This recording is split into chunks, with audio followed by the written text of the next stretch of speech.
तभी ध्रुव ने अपनी नजरें बुजुर्ग जहार और पिलटावर के बड़े बुजुर्ग की तरफ देख कर कहा, देखिए, इस इंसान बाग ठिकाने को खत्म करने की जिम्मेदारी मेरी होगी।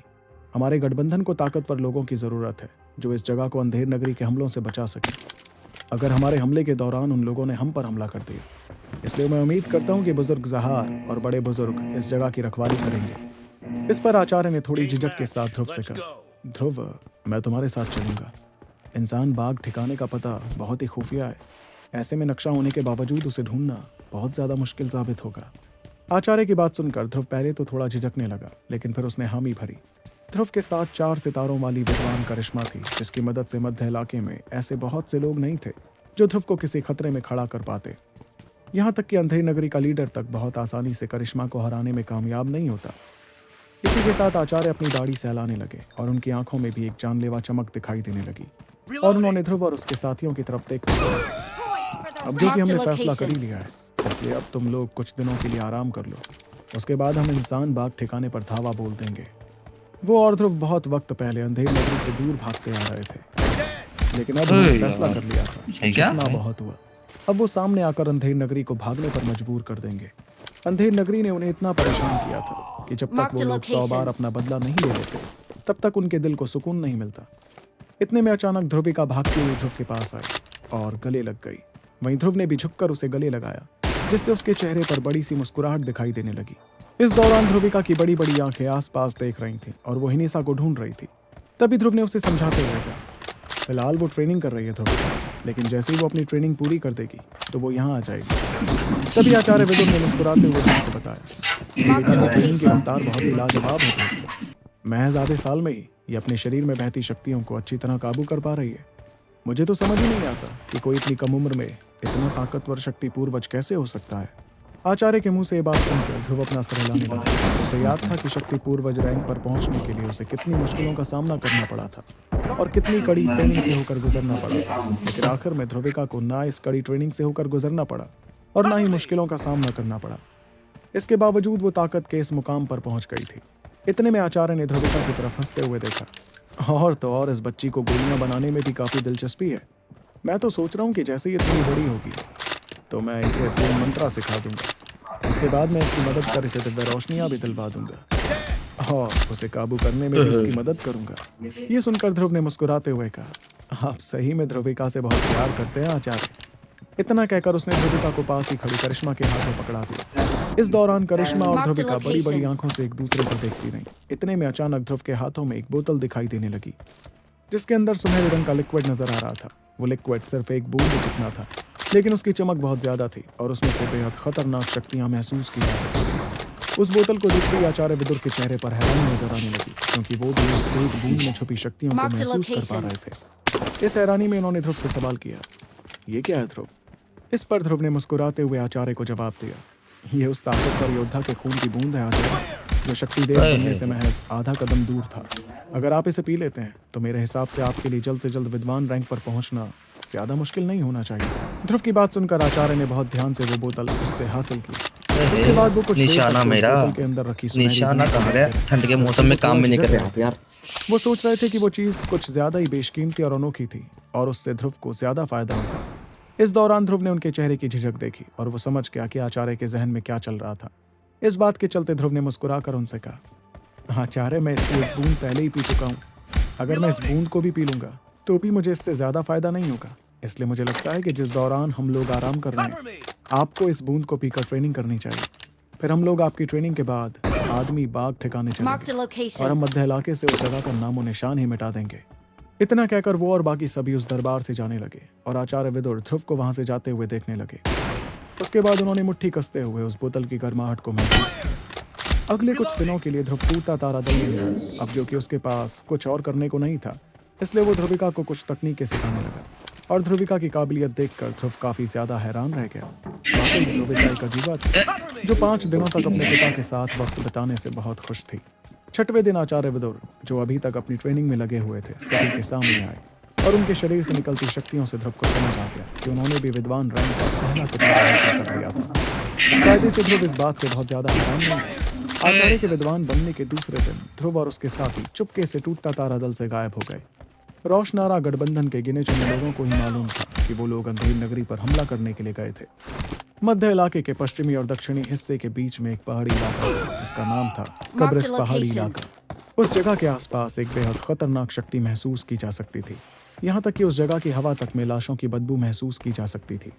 ऐसा इसलिए क्योंकि इस जगह पर बहुत से लोगों की लाशों को दफनाया गया था। ऐसी खतरनाक जगह पर इंसानों का रहना बहुत ज्यादा मुश्किल था, क्योंकि कोई भी ऐसी जगह पर रहना नहीं चाहता था जहाँ पर इंसान के मरने के निशान हर तरफ देखे जा सकते थे।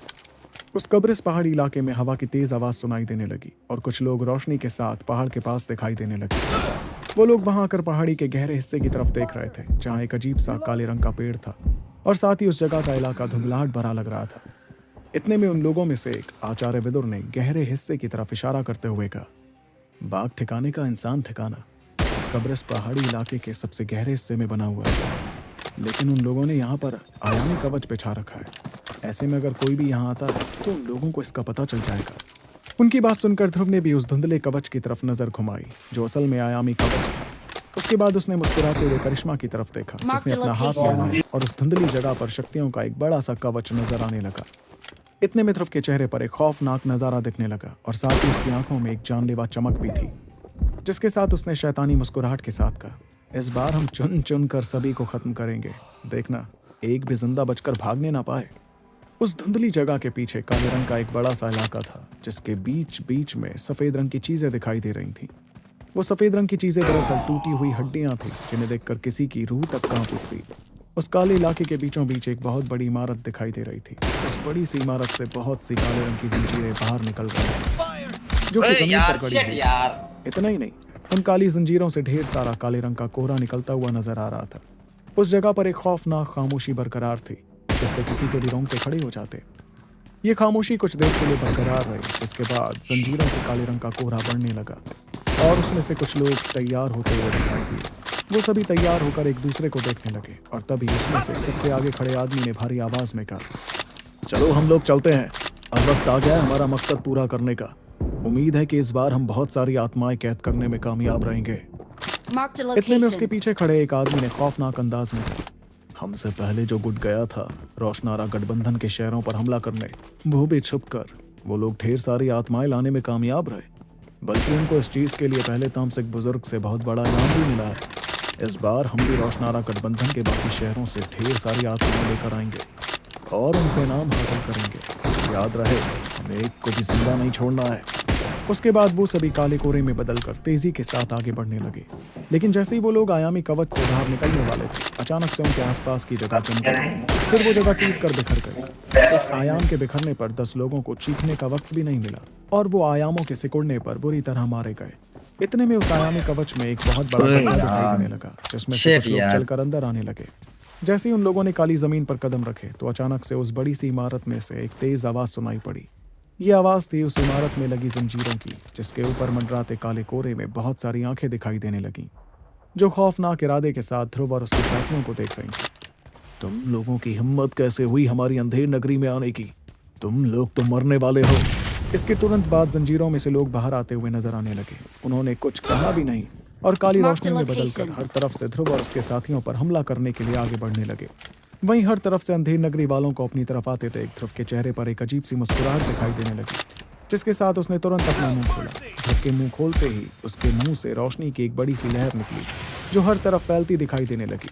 उस रोशनी की चपेट में आकर ध्रुव की तरफ आते लोग बेरहमी से गायब होने लगे। अब जाकर सभी लोगों को समझ आ गया कि अंधेर नगरी के इलाके में घुसने वाले घुसपैठिए पूरी तैयारी करके आए थे। तभी अचानक इमारत के अंदर से ध्रुव को एक पहचानी हुई आवाज सुनाई पड़ी, तुम्हारी इतनी हिम्मत कि तुम अंधेर नगरी के इलाके में आ गए। सभी तामसिक बुजुर्गों, इन्हें कैद कर लो। इस आवाज के बाद ध्रुव ने देखा कि इमारत से बहुत सारे लोग बिजली की रफ्तार में बाहर आने लगे और आसमान में तैरते दिखाई दिए। उनकी आंखें ध्रुव और बाकियों की तरफ ही थीं। तभी ध्रुव ने जोरदार हंसी के साथ कहा, तुम्हारी इतनी हिम्मत कि तुम हमारे सामने महज महाशक्ति पूर्वज ला रहे हो। बूढ़े हेडरा, बेहतर यही होगा कि तुम खुद सामने आओ और मेरा सामना करो। उसकी गरजती हुई हंसी तेजी से आगे बढ़ते हुए इमारत तक पहुंची और ध्रुव ने आगे बढ़कर एक बार फिर से अपनी मुट्ठी कसनी शुरू कर दी। उसके ऐसा करते ही आसमान में तैरते तामसिक बुजुर्ग अचानक से आयाम को सिकुड़ता हुआ महसूस करने लगे। इसके साथ ही वो सभी एक झटके में मारे गए, यहाँ तक कि आयामी दबाव से उनकी आत्माएं भी नहीं बची। जाहिर सी बात है कि ध्रुव की 2 सितारों वाली विद्वान शक्तियों के हिसाब से उन महाशक्ति पूर्वजों के लिए उससे निपटना नामुमकिन था। इतने में ध्रुव की नजर अचानक एक आदमी पर पड़ी जिसके पास नीले रंग की रोशनी जल रही थी। उस आदमी को देखते ही ध्रुव ने हंसते हुए कहा, लहरबाज दिव्य रोशनी, अरे मरजान, तुम और यहाँ, आज तो मजा ही आ गया। तो क्या ध्रुव और उसके साथी मिलकर अंधेर नगरी के इस बाग ठिकाने को खत्म करने में कामयाब होंगे, या उन्हें इमारत के अंदर कुछ ऐसा मिलेगा जिससे वो खुद भी मुश्किल में पड़ जाएंगे? जानने के लिए आपको सुनना होगा सुपर योद्धा, सिर्फ पॉकेट एफएम पर। उत्तरी गरुड़ राजा ने ध्रुव के सीने पर शक्तियों से